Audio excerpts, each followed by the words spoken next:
শুভ মকর সংক্রান্তি।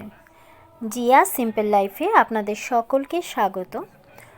মকর সংক্রান্তি উপলক্ষে আজ বানিয়ে ফেললাম ক্ষীরের পাটিসাপটা আর পায়েস।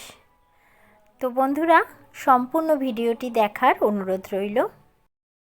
ক্ষীরের পাটিসাপটা তৈরি করার জন্য প্রথমে একটু ক্ষীর তৈরি করে নেব। তার জন্য দুধ বসিয়ে দিলাম গরমে। এখানে আমি 2 কাপ দুধ নিয়েছি। দুধটা একটু গরম হয়ে উঠলেই আমি এর মধ্যে দিয়ে দিলাম খোয়া ক্ষীর। এবার খুব ভালো করে এই খোয়া ক্ষীরটা দুধের মধ্যে মিশিয়ে নেব। ভালো করে মেশানো হয়ে গেলে দিয়ে দেব এখানে 2 চামচ চিনি। মিষ্টিটা আপনারা নিজেদের পছন্দ অনুযায়ী দেবেন। আমি এখানে 2 চামচ চিনি ব্যবহার করেছি।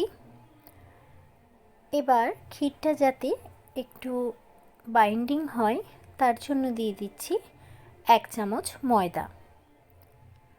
আর বেশিক্ষণ নাড়াচাড়া করব না।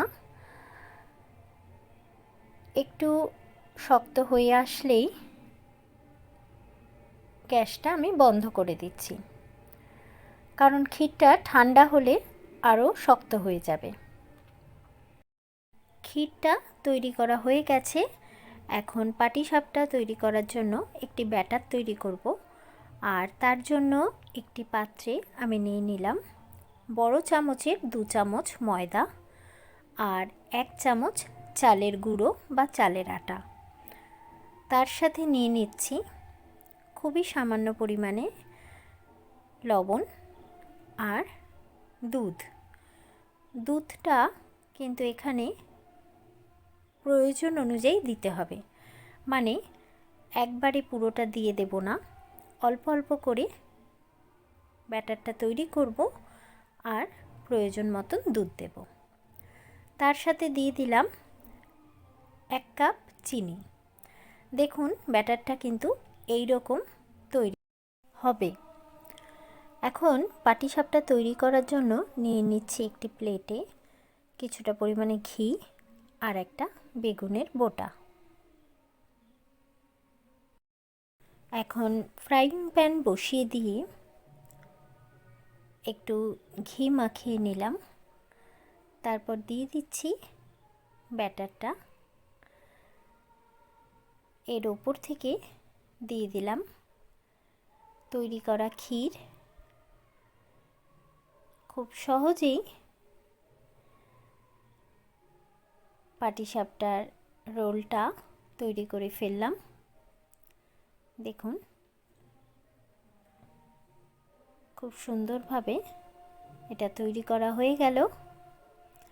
তো এভাবেই আমি সবগুলো পাটিসাপটা তৈরি করে ফেললাম। খুব বেশি লাল করব না, কারণ যেহেতু এটা ক্ষীরের পাটিসাপটা তাই একটু সাদাটে থাকবে। পায়েস তৈরি করার জন্য দুধ বসিয়ে দিয়েছি। এখানে আমি 1 কিলো দুধ নিয়েছি আর গোবিন্দভোগ চাল নিয়েছি 100 গ্রাম। 1 চামচ পরিমাণ ঘি দিয়ে চালটা খুব ভালো করে মাখিয়ে নিচ্ছি। এবার এই চালটাই দিয়ে দেব দুধের মধ্যে। আর দুধে আমি কয়েকটা তেজপাতা দিয়ে দিয়েছি।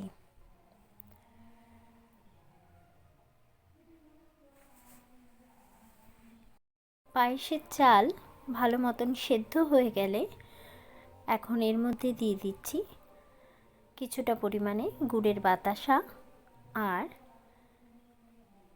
200 গ্রাম পরিমাণ মিছরি।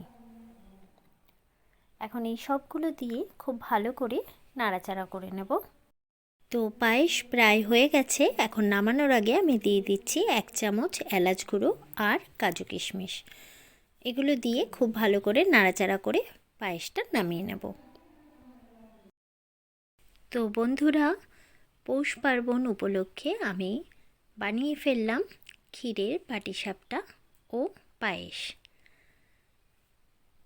রেসিপিটি যদি ভালো লেগে থাকে তাহলে অবশ্যই লাইক কমেন্ট করবেন এবং শেয়ার করে দেবেন।